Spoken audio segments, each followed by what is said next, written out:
दोस्तों, स्वागत है आपका मेरे YouTube चैनल इंग्लिश बाबू पर। और आज मैं फिर हाजिर हूँ आपके साथ एक नई स्टोरी लेकर। और दोस्तों, आज जो स्टोरी मैं आपके लिए लेकर आया हूँ ये एक मॉरल स्टोरी है।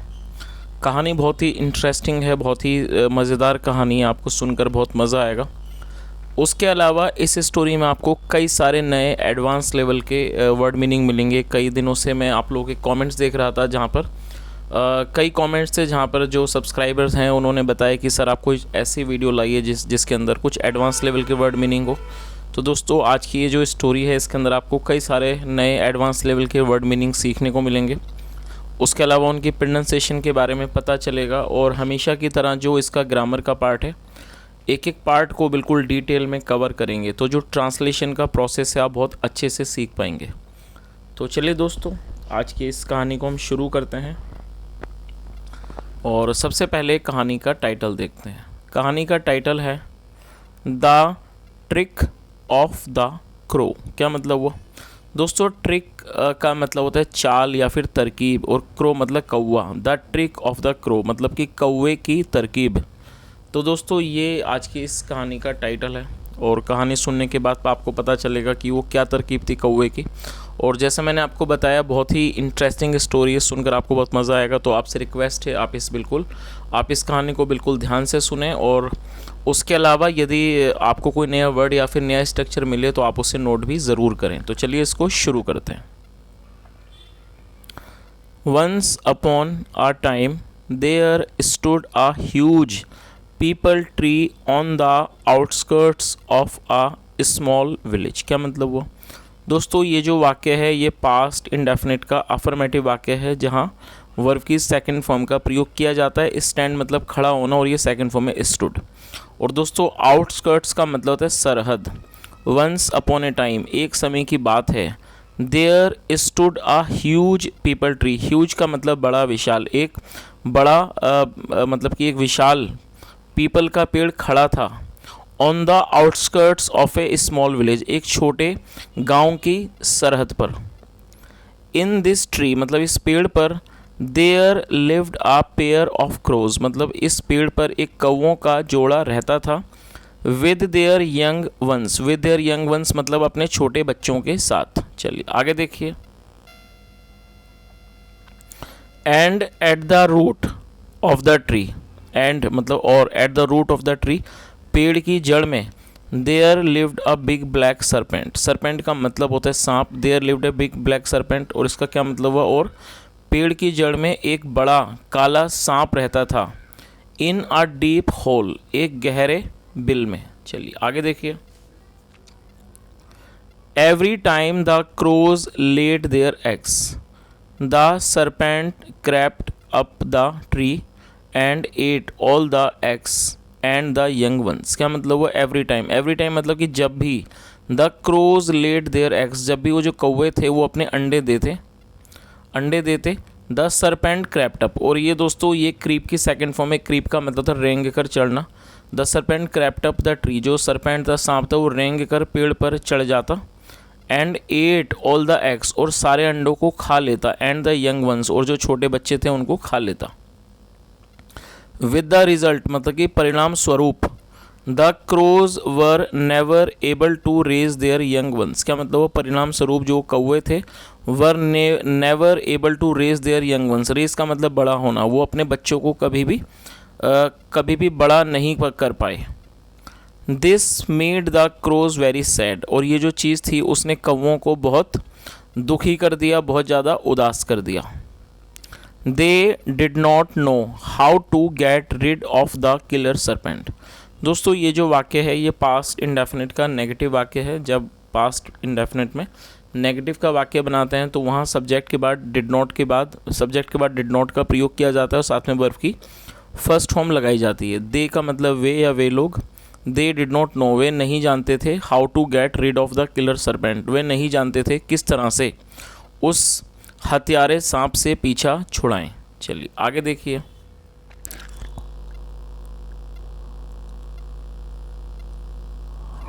वन डे मतलब कि एक दिन। The crows went to a fox, जो कौवे थे वेंट टू अ फॉक्स, वो एक लोमड़ी के पास गए। The fox was their intimate friend. जो फॉक्स थी, लोमड़ी थी, वॉज देयर इंटीमेट फ्रेंड, वो उनकी एक घनिष्ठ दोस्त थी। चलिए आगे देखिए। हेलो डियर फ्रेंड्स, मतलब कि उसने हेलो बोला। हेलो डियर फ्रेंड्स मतलब कि प्यारे मित्रों, कम इन, अंदर आओ। सेड द फॉक्स, लोमड़ी ने कहा, सीइंग द क्रोस, कौओं को देखकर, एट हिज डोर, अपने दरवाजे पर। You two seem to be very sad. दोस्तों सीम का मतलब होता है लगना, प्रतीत होना। You two seem to be very sad मतलब आप दोनों बहुत ही उदास महसूस होते हो, उदास लगते हो। व्हाट्स द मैटर, क्या मामला है। The root cause of our problem is a black serpent, क्या मतलब हुआ। The root cause, root cause का मतलब होता है मुख्य वजह। उन्होंने क्या कहा, द रूट कॉज जो मतलब जो मुख्य वजह है, ऑफ आर प्रॉब्लम, हमारे समस्या की, इज़ ए ब्लैक सरपेंट, वो एक काला सांप है। ही इज़ आफ्टर अस, वो हमारे पीछे पड़ा है। He eats up our eggs, वो हमारे अंडों को खा जाता है। एंड द यंग वंस, और छोटे बच्चों को। प्लीज़ हेल्प अस, कृपया हमारी मदद करें। Get rid of this bloody serpent मतलब इस खूनी, इस हत्यारे सांप से पीछा छुड़ाने में हमारी मदद करें।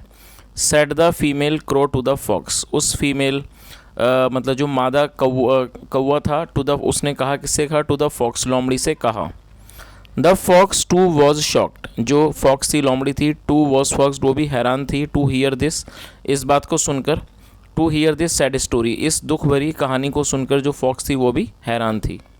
She promised to help the crows, उसने वादा किया, टू हेल्प द क्रोज, उसने कौवों की मदद करने का वादा किया। चलिए आगे देखिए। She thought for a few minutes and then laid out a plan before the crows, क्या मतलब हुआ। और दोस्तों ये थिंक की सेकंड फॉर्म है। थिंक मतलब सोचना। She thought for a few minutes, उसने कुछ मिनटों तक सोचा। एंड देन, और फिर, लेड आउट अ प्लान, और उसने फिर एक योजना बताई। बिफोर द क्रोज, और उसने उसके बाद कौवों के सामने एक योजना के बारे में बताया। लिसन केयरफुली मतलब कि ध्यान से सुनो। सेड द फॉक्स, लोमड़ी ने कहा। यू नो, आप जानते हो। Where the king's palace is, क्या मतलब हुआ। दोस्तों यहाँ किंग के बाद एपेस्ट्रॉफी एस का प्रयोग किया गया है, जिसका मतलब होता है का, के, की। जब आप किसी नाम या व्यक्ति के साथ को जोड़ना चाहते हैं तो एपेस्ट्रॉफी एस का प्रयोग किया जाता है। तो किंग्स पैलेस मतलब राजा का महल। तो listen carefully said the fox, लोमड़ी ने कहा कि ध्यान से सुनो। You know where the king's palace is, आप जानते हो कि राजा का महल कहाँ है। प्लेस इज सिचुएटेड, उसने क्या कहा कि आप जानते हो कि राजा का महल कहाँ स्थित है। You have also seen the queen taking bath in an open swimming pool, क्या मतलब हुआ। दोस्तों ये एपेस्ट्रॉफी वी का मतलब होता है हैव, तो इसका मतलब हुआ यू हैव, और इसमें हैव के साथ थर्ड फॉर्म का प्रयोग किया गया है। तो ये हमारा प्रेजेंट परफेक्ट का वाक्य है। और आपको ये चीज़ नोट करनी है कि जब आप प्रेजेंट परफेक्ट में कोई वाक्य बनाते हैं तो वहाँ हैज़ एफ के साथ वर्ब की थर्ड फॉर्म का प्रयोग किया जाता है। और ऑल्सो का मतलब भी होता है। तो इस लाइन का क्या अर्थ हुआ, you have also seen the queen taking bath, मतलब आपने रानी को नहाते हुए भी देखा है। In an open swimming pool, एक खुले स्विमिंग पूल में। इनसाइड द पैलेस, महल के अंदर। The queen while taking bath always removes all her ornaments and keeps them on a tray kept by the side of the pool. उसने क्या बताया, the queen जो रानी है, वाइल टेकिंग बाथ, वाइल मतलब दौरान, while taking bath स्नान करने के दौरान या नहाने के दौरान, ऑलवेज रिमूव्स हर ऑल हर ऑर्नामेंट्स मतलब वो हमेशा उतार देती हैं, अपने आभूषणों को उतार देती हैं। एंड कीप्स दैम, और उनको रख देती हैं, ऑन ए ट्रे, एक ट्रे के ऊपर। Kept by the side of the pool, जो उस पूल के एक तरफ रखी हुई है। While she is busy taking her bath मतलब जब वो व्यस्त होती हैं अपना स्नान लेने में, मतलब कि अपना स्नान करने में, नहाने में, जब वो व्यस्त होती हैं। यू टू सूप डाउन, और दोस्तों सूप डाउन का मतलब होता है तेज़ी से नीचे की ओर उतरना। यू टू सूप डाउन, आप तेज़ी से नीचे उतरो। अपॉन द ट्रे, ट्रे के ऊपर। एंड पिकअप 2 डायमंड ऑर्नामेंट्स, और पिक कर लो, उठा लो 2 डायमंड ऑर्नामेंट्स मतलब कि हीरों के जो ऑर्नामेंट्स है, आभूषण हैं, उन्हें उठा लो। फ्रॉम इट, उससे। ड्रॉप देम, और ड्रॉप का मतलब गिराना, उन्हें गिरा दो, drop them into the serpent's hole, और उन्हें गिरा दो, कहाँ गिरा दो, इनटू द सरपेंट्स होल, और उसे सांप के बिल में गिरा दो।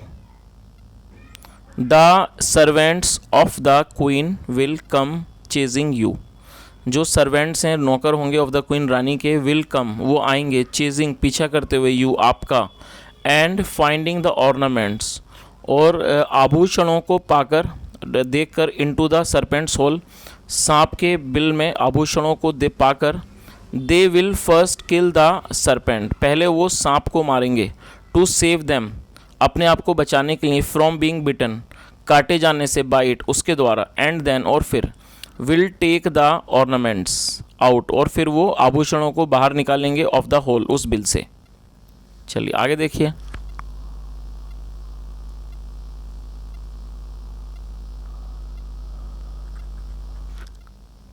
दस, इस प्रकार, the serpent will be killed, इस प्रकार से जो सांप है वो मारा जाएगा।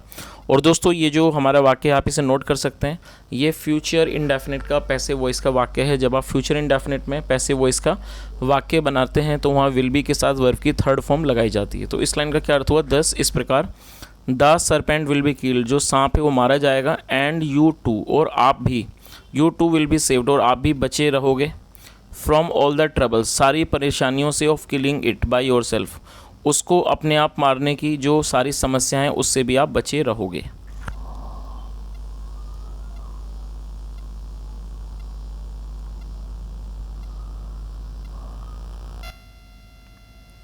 This was a very bright idea, ये एक बहुत अच्छा विचार था। द क्रोज लाइक्ड इट, जो कौवे थे, लाइक्ड इट, उन्हें ये पसंद आया। They flew to the king's palace, और ये फ्लाई की सेकंड फॉर्म है, flew, they flew to the king's palace, वो राजा के महल उड़कर गए। There they saw the queen taking bath, वहाँ उन्होंने देखा, द क्वीन टेकिंग बाथ, वहाँ उन्होंने रानी को नहाते हुए देखा। इन अ स्विमिंग पूल, इन ए स्विमिंग पूल मतलब स्विमिंग पूल के अंदर। She had removed her ornaments and kept them in a tray, क्या मतलब हुआ दोस्तों, इस वाक्य में हैड के साथ थर्ड फॉर्म का प्रयोग किया गया है। तो ये हमारा पास्ट परफेक्ट का वाक्य है। पास्ट परफेक्ट का मतलब होता है जब पास्ट में ऐसा वाक्य बनाया जाए जहाँ किसी क्रिया का पूरा होना पाया जाता है। और आपको ये चीज़ याद रखनी है कि जब आप पास्ट परफेक्ट में कोई वाक्य बनाते हैं तो वहाँ हैड का प्रयोग किया जाता है हेल्पिंग वर्ब के रूप में, और साथ में वर्ब की थर्ड फॉर्म लगाई जाती है। तो इस लाइन का क्या अर्थ हुआ, she had removed her ornaments and kept them in A tray, मतलब वह अपने आभूषणों को उतार चुकी थी, and kept them in A tray, और उन्हें ट्रे में रख दिया था।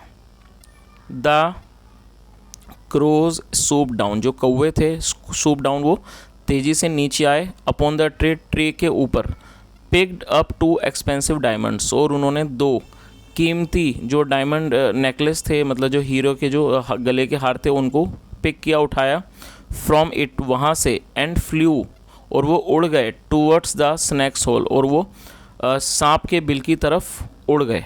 चलिए आगे देखिए।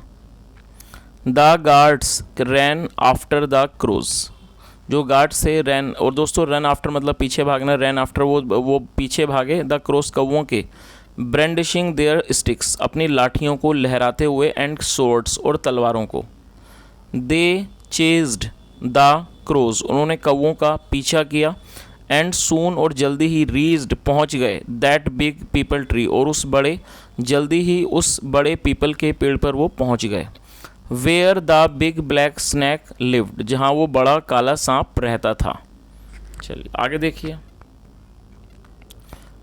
They found the diamond necklaces, और उन्होंने पाया, क्या पाया, द डायमंड नेकलेसेस, जो डायमंड हीरो के जो नेकलेस थे, गले के हार थे, वो उन्हें मिले। लाइंग, पड़े हुए, इनसाइड द सरपेंट्स होल, मतलब कि सांप के बिल में। Afraid of the snake, afraid of the snake मतलब कि सांप से डरकर। दे फर्स्ट किल्ड द स्नेक, पहले उन्होंने सांप को मारा, बाय स्टिक्स, लाठियों से, एंड स्वॉर्ड्स, और तलवारों से, एंड देन, और फिर, टुक आउट द ऑर्नामेंट्स, और फिर उन्होंने आभूषणों को निकाल लिया, and return to the palace, और वो महल लौट गए।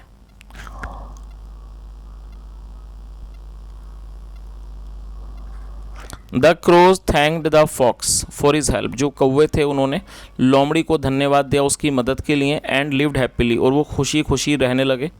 इन द पीपल ट्री, पेड़ के उस पीपल ट्री पर, पीपल के पेड़ पर, देयर आफ्टर, उसके बाद। चलिए दोस्तों इस कहानी का मॉरल भी देखते हैं। क्या मॉरल है? Intelligence is greater than strength. दोस्तों इंटेलिजेंस होता है बुद्धिमानी, जो बुद्धिमानी होती है इज़ ग्रेटर, वो बड़ी होती है, दैन स्ट्रेंथ, वो ताकत से, या कह सकते हैं वो बल से बड़ी होती है। तो दोस्तों ये आज की एक छोटी सी कहानी थी, और यदि आपको आज की कहानी सुन के अच्छा लगा हो और यदि आपने आज कुछ सीखा हो तो आपसे रिक्वेस्ट है वीडियो को लाइक करें, शेयर करें, चैनल को सब्सक्राइब करें, और यदि कोई सुझाव हो तो कमेंट के माध्यम से ज़रूर बताएं। यहाँ तक सुनने के लिए thank you so much. Have a nice day and bye.